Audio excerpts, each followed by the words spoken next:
The 477th edition of the MMA Gambling Podcast on the Sports Gambling Podcast Network is brought to you by Hall of Fame Bets, the sports betting research platform for parlays, player props, and game lines. Download the Hall of Fame Bets app or visit hofbets.com and use promo code SGPN to get 50% off your first month. Start making smarter bets today.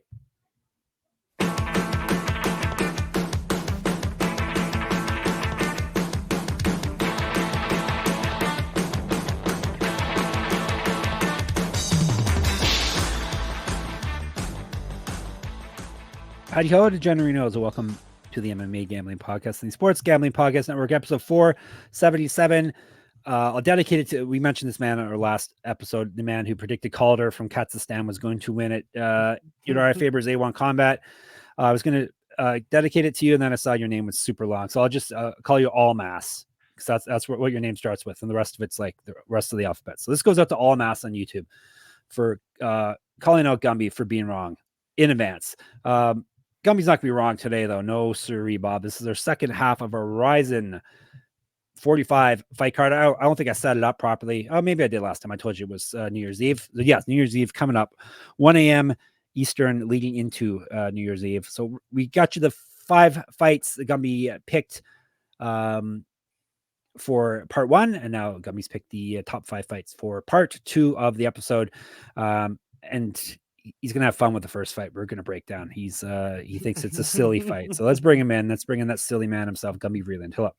It is a silly fight. I will say there's not a lot of silly fights on this card. Because sometimes Japan likes to have, especially RIZIN at the end of the year, likes to have some silly ones, and they've got a couple of like debuting fighters fighting people who aren't debuting, and some guys with like 2 or 3 fights. And we talked about that like super wrestler versus kickboxer fight on yesterday's show. If you guys didn't catch it yet, go back and listen to Wednesday's show where we break down some prelims.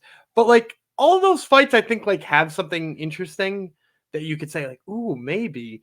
Not in this one.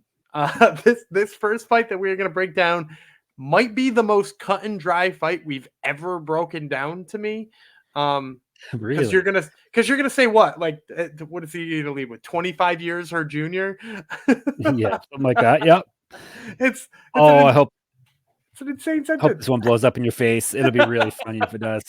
If this one blows up in my face, yeah, I don't have something I'm gonna say after that. That's crazy. That I'm gonna like eat a shoe or something like that. But that's, yes, exactly. Yes, it's like one of those things. You know what I mean? Yep, for sure. So yesterday's episode, we covered a bunch of UFC veterans, Bellator veterans, Olympic silver medalists, sumo wrestlers, fat ninjas. We had everything on yesterday's show. So if you haven't listened already, make sure you get in there. And we explain what Gumby's hat is that he's wearing too. We won't do that again. You have to listen to yesterday's episode. So what are we covering today? We're covering like a huge squash match to begin things. But then there's, like Gumby said, not too many funny fights. We got a former KSW champ. We got a bunch of other champs in RIZIN, multiple regional championships, Bellator champions, UFC fighters, former UFC fighters. So yeah, we got a whole bunch of fun fights coming up on this fight card. So of course we were talking about RIZIN 45, which is going down New Year's Eve, Sunday, December the 31st, 1 a.m. Eastern on the East Coast. It's US is broadcast on Fight TV. It's in the Saitama Super Arena in Saitama, Japan. I didn't say any of that stuff yesterday's episode, so lucky you didn't listen yesterday if you didn't. So let's get the funny fight out of the way. It's an atomweight fight.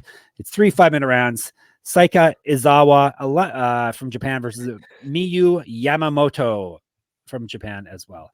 I'll tell you about Miyuu Yamamoto. Fighting Queen B is the name. She's 6-7. She's been knocked out twice, submitted 4 times. So she owes us some rounds there. She's never finished anyone, I believe. Is that correct? Were all her wins via? I gotta double check that. It sounds right. It seems wild. Yep, she's never finished anyone, but she has won 6 fights. All right, what else can I tell you about Ms. Yamamoto? All her fights have taken place in RIZIN. She's lost 3 straight and only won 1 of her last 5. Are you chuckling? You are chuckling. Yeah. Let's see what else. She's not won since December of 2019. This is her retirement bout. She's a multi-time world championship wrestler, though. You can't Can't scoff at that. She's the late Kid Yamamoto's older sister. You can't scoff at that as well. And she's the first fighter we have covered who is older than me. A few years older than me, but older than me nonetheless. Plus 500. That's probably a low number for her. Izawa, Supernova, 11-0. Oops. 1 knockout, 5 submissions. 6-0 RIZIN, and is the champion of this weight class, right? This is just a non-title fight. Yep. Yeah. 2 straight wins via submission. Used to fight up at strawweight. Regional champion, pro grappler, 23 years younger than Yamamoto, an inch taller, minus 1,000. 23 years younger. Look, it's more than just 23 years younger too, right? Like, I'm not just here being like, don't pick the 48-year-old to win, 49-year-old to win, whatever she is. It's not just that.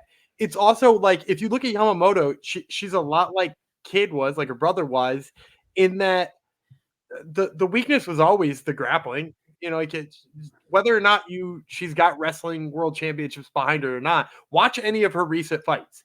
She gets taken down like a feather. You know, like she just falls right over anytime anybody shoots a takedown or catches her kicks or whatever it might be. She winds up on her back, and she's up against Izawa, who is an absolute beast when it comes to scrambling.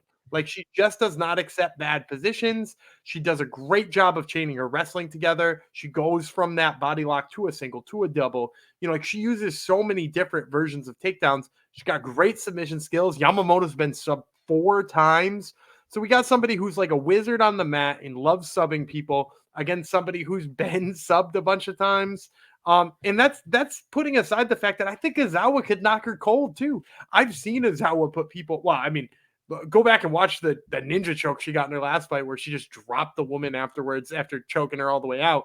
She can put you out a number of different ways, and it's just going to be about when she wants to put Yamamoto out of her misery, because this fight is ending whenever she wants it to. Harsh, Gumby. Harsh. How sure of this are you? I think it should be. I think negative 1,000 is disgraceful. It could be twice as high as that. I guess there's no chance of shenanigans going on when you have a perfect record on the line.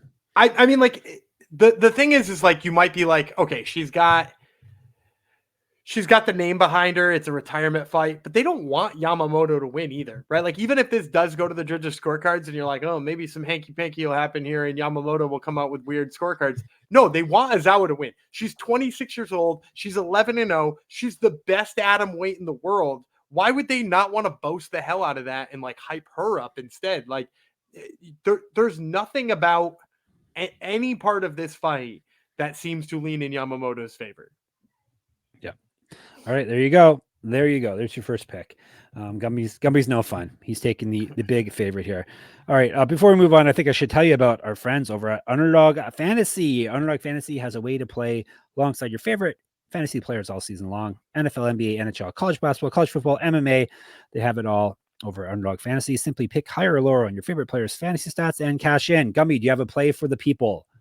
Yeah, I like on Sunday the Rams are playing the Giants. The Giants been giving up some passing yards as of late, so I'll take Puka Nakua's higher than on his receiving yards. I believe it's listed at 70.5. He should go for at least 71.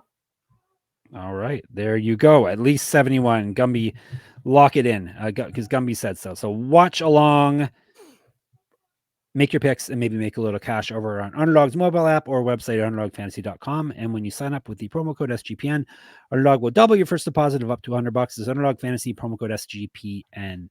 All right, let's move on to a more competitive bout, at least on paper. On the men's side, 3 5-minute rounds at featherweight.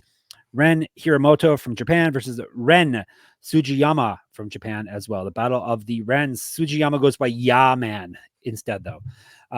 He is 1-0 with 1 knockout. That fight took place in RIZIN. 14-4 in kickboxing, the champion in that realm. He's at plus 130. Hiramoto 2-3 with 1. He's been knocked out once. He's not finished anyone himself. All those fights have taken place in RIZIN. He's won 2 of his last 3 though, but he did lose his last fight. He went 11-4 as a kickboxer. He also did some pro boxing. 2 years younger than Ya-Man. He's at minus 175. So despite Hiramoto being from a kickboxing background, he actually seems to lean on like body locks and clinch work against the cage far more than I would expect him to. he seems to have fallen in love with the ability to grapple. So coming from and maybe it's just because they keep putting him against kickboxers like Yaman, right? Like if it winds up being a kickboxer versus kickboxer fight and he's got a little bit of grappling and a little bit of wrestling, like that might feel where like he's got the biggest advantage there. And I think he does have a bigger advantage there here, but I don't think it's going to play in his favor because I actually think Yaman does enough here to scramble and get back to his feet and defend takedowns. In the little I've seen of Yaman in grappling exchanges, he digs for underhooks really well and stops the takedowns. So even if Hiramoto is going to, the reason that's going to work extra good against Hiramoto, not much of a double leg, single leg guy. He's much more of a clinch body lock up against the cage, look for trips kind of guy. And so if Yaman digs for the underhooks, like I think he's going to, they'll probably separate and wind up throwing more. I think Yaman's a little bit sharper on the feet. I think he's a little bit faster on the feet. I think I like the way he goes to the low leg kick, and especially against a guy who doesn't have a double leg takedown all that much. I think that's even, it's a safe play, keeps him at more distance, makes it so that he doesn't wind up in the clinch looking for those body lock takedowns. So like, and then when I saw it come in at dog money, because I kind of thought this was going to be a pick'em. When I saw Yaman come in as a decent size underdog, right? Like that's nothing to scoff at. Decent size underdog. It made me like him even more there. So yeah, I'm going to go Yaman here. All right. Yaman, aka Sujiyama, on your betting slips more than likely is the pick here. Fantastic. We got ourselves our first dog of the day. All right, let's move up. Same weight class. Up the card, 3,500 rounds at featherweight. Kleber, Koike, is it Koike? Erbst? Oh, we debated this so hard last time. We did, didn't we? I don't remember. I don't remember. Yeah. All right. Yeah. Somebody said I was forgetting it right. Yes. KKE from Japan versus Yutaka Saito from Japan as well. In a featherweight bout, Saito is 21-7-2. 5 knockouts, 2 submissions. He's been knocked out once. 4-3 in RIZIN. 1-3 of his last 4. Did win his last fight. 2011 was his pro MMA debut, plus 275. Erbst, 31-7-1 with 1 no contest. 2 knockouts, 27 submissions. He's been submitted 1 time, so very durable fighter here. It's what he's had 40 fights or 41 fights, and he's only been stopped once. 40, excuse me. This will be fight 41 coming up. 6-1 with 1 no contest in RIZIN. Used to be the champion. I believe he lost his belt because he missed weight, so he wasn't beaten for the belt. He missed weight and got stripped. He's gone 0-2 with 1 no contest over his last 3. As I mentioned, he did miss weight before. He went 0-1 in Bellator. Was a KSW champion. Used to fight at lightweight and welterweight. 2008 pro MMA debut. 2 years younger, 2 inches taller than Saito, minus 400. Do you know who he lost that KSW title to? No. Matthews Gamrot. Hey, I know that guy, the gamer. Yeah, and that was a kind of a sick fight too, because the thing about that fight, and this is going to tell you all you need to know about Kleber Erbst, like Erbst kept going to his back, and Gamrot did not want to be on top of him. And when you think about what you've seen from Gamrot in the UFC, and knowing that this dude did not want to be on the ground with Kleber Erbst, like that tells you what level of jiu-jitsu skills we're talking about here, right? Like he felt unsafe on top in a MMA fight, which is just insane to think about for Gamrot. I think that's never his style. He just loves to tangle on the mat. I mean, he wanted to tangle on the mat with Arman Tsarukyan. So like to not want to do it with Erbst says so much about Erbst's game. I will say the thing that's always kind of bothered me about Erbst and made me not really trust him as a champion, or, I guess he's not a prospect anymore, but as whatever he is, I've never really liked his wrestling. I don't like that he spends a lot of time pulling to guard. I don't like that he falls a lot. I don't like it would be nice if we saw this guy try to develop some real wrestling here to back up the nasty jiu-jitsu in his game, something just to get it down. And he doesn't seem to do that. He seems to fall back to guard. Now, the difference maker here is against Yutaka Saito, is I don't think Saito is the type of guy who's going to stay away from the grappling all that well. Saito himself in his last fight, fell to his own back. He's the type of guy who rushes forward and just wants to clinch really badly. I think there's a lot of things about Saito that just plays right into Erbst's hands. And the other thing is he just looks unsure when he is in striking exchanges. So while I don't like Erbst's wrestling all the time, I think Saito is going to bring enough of the grappling to him for him to win. And even if he doesn't bring the grappling to him, I think Erbst can beat him on the feet. So yeah, even at the numbers they're at, I'm not super interested in the underdog here. So give me Kleber Erbst. All right, Kleber Erbst is the pick. All right, co-main event time. A couple of names the MMA fans probably are quite familiar with. It's for the RIZIN Bantamweight Championship. Juan Archuleta versus Kai Asakura, and this is 3,500 rounds at a bantamweight. They don't do 5 rounds there for title fights. All right, Asakura, 20-4, so 20-4, 12 knockouts, 3 submissions. He's been knocked out 3 times. 12-3 in RIZIN. Used to be the champion of this weight class in RIZIN. He's gone 4-1 over his last 5, including winning his last fight via knockout. Was regional champion at 2012 Pro MMA debut. 6 years younger than Archuleta, an inch taller, minus 118. We got ourselves a pick 'em. Archuleta, the Spaniard, 29-4, 11 knockouts, 1 submission. He's been knocked out once, submitted once. 2-0 in RIZIN, and the champion of the world. He's won 4 straight. Before that, he lost 2 straight. He went 9-3 in Bellator and was the champion there as well. And he also has multiple regional championships on his mantle.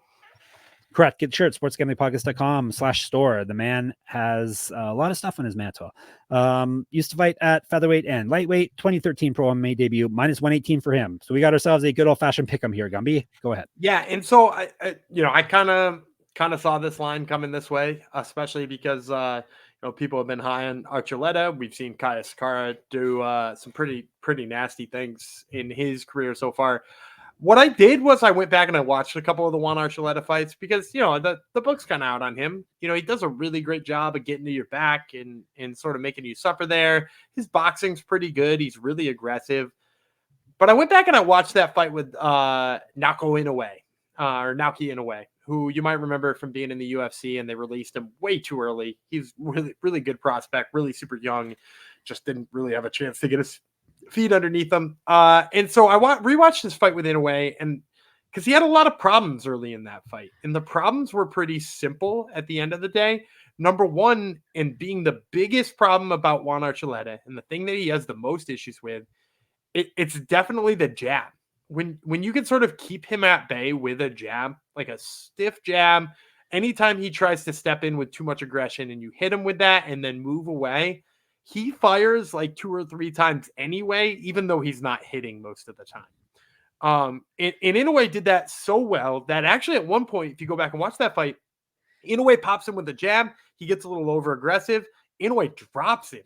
And Inoue is never kind of a guy known for his power.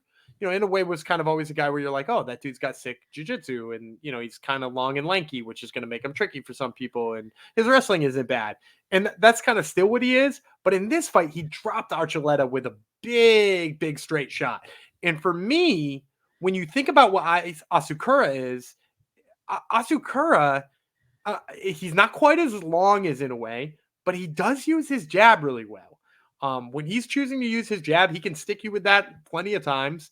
And I think if this situation were to repeat itself, right, as he were to frustrate Archuleta with the jab, I think when he follows up with the strike after Archuleta leaves himself open, it's over, right? Like if Inoue dropped you, Asakura is going to finish you. And I think that's the big difference there.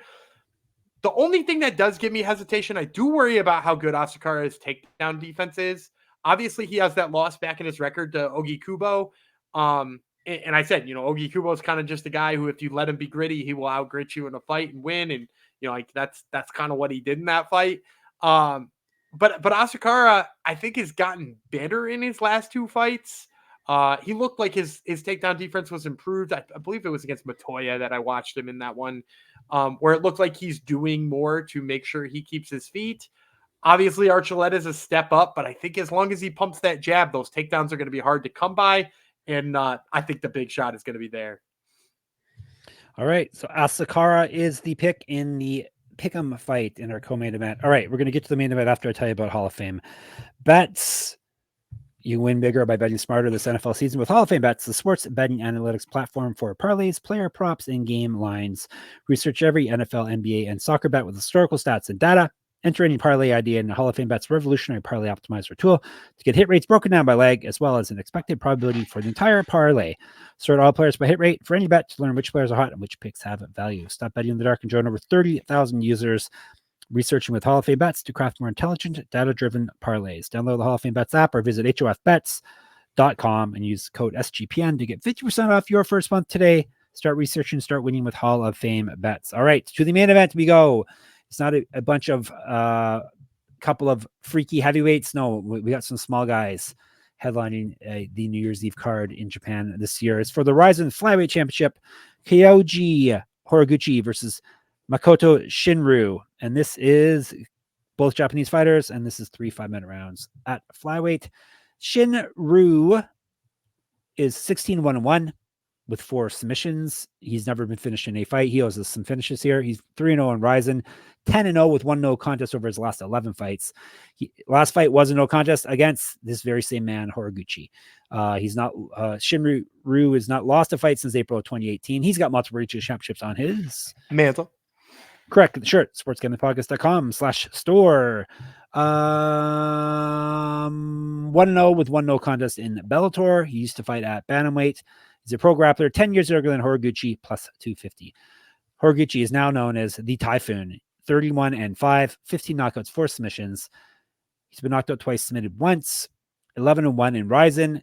He has been the bantamweight champion twice in RIZIN. This is for the vacant flyweight championship, I believe. That makes sense. Brand new flyweight. Oh, yes, that's right. This is a brand new championship. He's gone 2-0 with 1 no contest over his last 3. He went 2-2 with 1 no contest in Bellator. He was the bantamweight champion there as well. Also a regional champion. He went 7-1 in the UFC. He should still be in the UFC, but sadly he is not. 2010 pro MMA debut. 0-1 as a pro kickboxer, an inch taller than Shinryu, and he's at minus 350. Yeah, and I've seen a lot of people comment on the disrespect of Shinryu and thinking that, Shinryu is being undervalued here. 16-1-1, as you rattled off, incredible stats as of late. When you take the eye poke no contest out of there, he's, won 10 in a row. And I think he is good. Here's the problem with why I don't think he can beat Horiguchi, and I actually don't see all that much value on this line here. He's risky. When you look at a prospect who's as young as he is and has had as much success as he is, I think a little bit of him thinks he's invincible. In kind of the way that like Sean O'Malley did up until that first Cheeto Vera fight. You remember that Cheeto Vera fight? The one that he won, you mean? He definitely did not win that fight. He won, right? But like, I mean, like at one point in time, Sean O'Malley broke his foot in a fight and won it anyway. Like he couldn't stand on it. And he still won that fight anyway. And he had like an air of invincibility about him. And I think Shinryu has kind of the same thing going, because when you watch him in exchanges, I've seen him have striking exchanges where he does very smart things defensively, where he moves his head off the center line, he bobs, he strikes to the body, like he does all the things you'd expect like a high level striker to do, because I think he's a high level striker. And then there are times where he will go in and throw arm hooks while his opponent throws arm hooks back and forth with him in hope that he scores the first one because he thinks he's invincible. And you see the same thing sometimes when he's grappling too. Like he's one of those guys who will jump to the back despite not having hooks in and kind of get his weight too high and fall off the top and need to fall for an armbar. He's just overly risky. He will try, if he thinks he's got a takedown, he'll shoot it from too far away.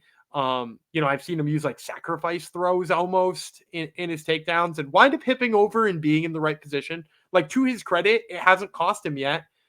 But I just think against a veteran like Kyoji Horiguchi, a guy who has done seemingly everything right except for take one mean ass right hand from Kai Asakura, I just don't see Shinryu being the one to land that perfect shot, to do the thing against the guy who is technically proficient in literally everything he does, right? Horiguchi doesn't look bad doing anything. He defends takedowns well. He mixes in his own grappling well. I mean, like if you look at his losses, it's pretty much just getting caught with something crazy. And I know some people are like, hey, maybe that's Shinryu. I think he's too technical here because the guys who were catching him, Asakura, more technical, bigger, stronger. Sergio Pettis was getting worked for 3 rounds before he landed that crazy. Was it a spinning back fist that knocked him out? Yeah. I just don't think Shinryu has got that in him. I think Horiguchi is just going to do all of the technical stuff right here and pick him apart.